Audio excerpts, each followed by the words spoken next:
Kementerian Agama 2020-2024. Di Jawa Tengah kita kasih warna namanya Kemenak Jateng Majeng. M-nya itu moderat, bukan modern, moderat. Kita harus tidak ada jenuhnya, tidak ada lelahnya, terus membahasakan, terus mewacanakan tentang gerakan moderasi beragama, yang pada endingnya nanti moderasi beragama sesungguhnya upaya kita bersama menghadirkan agama dalam wajah aslinya. Karena seringkali ketika agama ini dibawa oleh seseorang yang tidak moderat, agama ini justru ternoda. Agama terlihat sangar, agama terlihat keras, gitu ya. Pasti bukan persoalan agama, bukan masalah di agama itu, tapi orang yang membawanya. Maka saya berharap, saya minta agar semua ASN, Kementerian Agama, dimanapun berada, termasuk sahabat-sahabat saya tadi belum saya sapa yang mengikuti kegiatan ini secara virtual, moderasi beragama harus sudah selesai di urusan kita. Nggak ada lagi yang tergoda-goda untuk ketarik-tarik ke kanan maupun ke kiri. Kita berada di tengah. Sehingga kemudian masa depan Indonesia sebagai bangsanya orang yang beragama adalah masa depan yang gemilang karena dipandu oleh orang-orang yang teguh dengan agamanya. Dalam waktu yang sama, dia bisa membahasakan agama di tengah-tengah kehidupan bangsa yang majemuk. Sebagaimana dulu Rasulullah Muhammad SAW membawa agama ini menjadi teduh di Madinah, di Yathrib, yang kemudian menjadi Madinah, sehingga orang Yahudi, orang Nasrani, orang yang beragama lain, orang yang bersuku bangsa lain bersatu di dalam negara Madinah itu. Inspirasi ini juga ditangkap oleh para pendiri bangsa kita, sehingga meskipun ada kalimat-kalimat tentang kebesaran dan anugerah Allah Subhanahu wa Ta'ala terhadap kemerdekaan,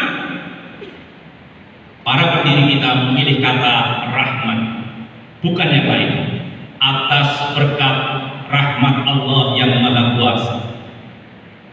Sebagaimana dulu Yathrib dirahmati oleh Allah Subhanahu wa Ta'ala, berbeda-beda tetapi bersatu. Fabima rahmatin minallahi lintalah. Walau kunta fadlan ghalidhal qalbi lan faddu min hawlik.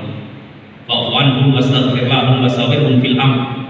Fa idza azamta fatawakkal 'ala Allah. Innallaha yuhibbul mutawakkilin. Itu yang menginspirasi bahwa kita yang berbeda, jangankan kita yang sebangsa ini, kita serumah saja berbeda. Saya dari ujung Solo, Solonya Solo bagian selatan sana jauh. Nyari istri di ubek-ubek putri Solo, satu-satu ditanya, ketemunya putri Purwokerto, anak Tanjung. Itu kan orang bilang kalau sudah jodoh, asam di gunung, garam di laut, ketemunya di sayur asem.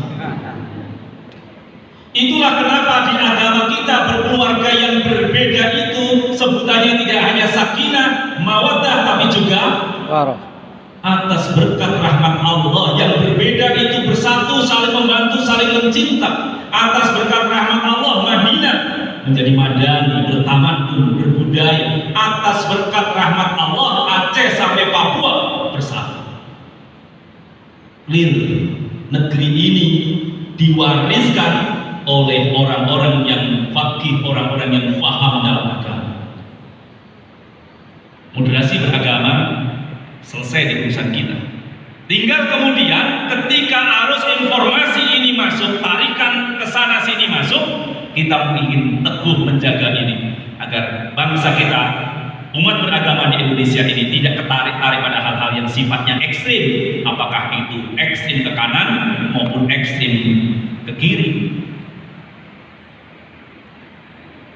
Yang kedua, hurufnya A, Majeng, MA-nya akuntabel, bisa dipertanggungjawabkan. Saya kira ini sudah bahasa sehari-hari kita. Ketika diperiksa oleh BPK beres, diperiksa oleh Inspektorat beres, bahkan diperiksa KPK beres, itu akuntabel. Tapi pertanggungjawaban sesungguhnya bukan hanya administratif, bukan hanya pertanggungjawaban kita kepada pimpinan, tapi dengan semua paham, semua akhirnya harus kita pertanggungjawabkan kepada Allah Subhanahu wa taala yang Maha melihat, Maha mengetahui, Maha mendengar. CE-nya jernih, jernih itu bening, tidak kotor, tidak butek. Jangan suka memancing di air keruh. Kita ini sudah jernih, jangan dibikin keruh. Persoalan-persoalan yang bisa diselesaikan di internal, selesaikan di internal. Tidak harus sampai kepala Kemenak, tidak harus sampai Kanwil. Kalau toh kemudian sampai di Kemenak, sampai di Kanwil, sampai di pusat, selesaikan itu dengan jernih. SOP-nya jelas kok. Ketaatan kita menjalankan SOP itu yang menjaga kejernihan Kementerian Agama. Kejernihan kita sebagai birokrasi itu seringkali dikotori oleh praktek korupsi, kolusi, nepotisme. Kita ini kementerian yang jernih, baju kita putih, kotor sedikit terlihat.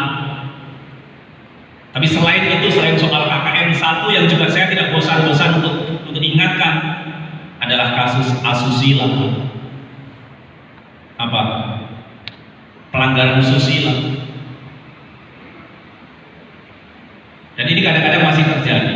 Maka kita harus saling asuh, saling mengingatkan. Jangan biarkan teman kita terlanjur salah, terlanjur keliru. Sebelum salah, sebelum keliru, ayo diingatkan dengan baik-baik. Jangan bikin malu Kementerian Agama.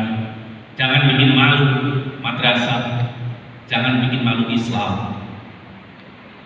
Karena kita dilihat orang, dipandang orang, seolah-olah kita ini malaikat yang tidak boleh salah. Kalau orang lain salah, masyarakat gampang lupa, gampang memaafkan. Tapi kalau pelakunya itu orang Kementerian Agama, apalagi guru madrasah, itu nggak habis-habis masyarakat membicarakan.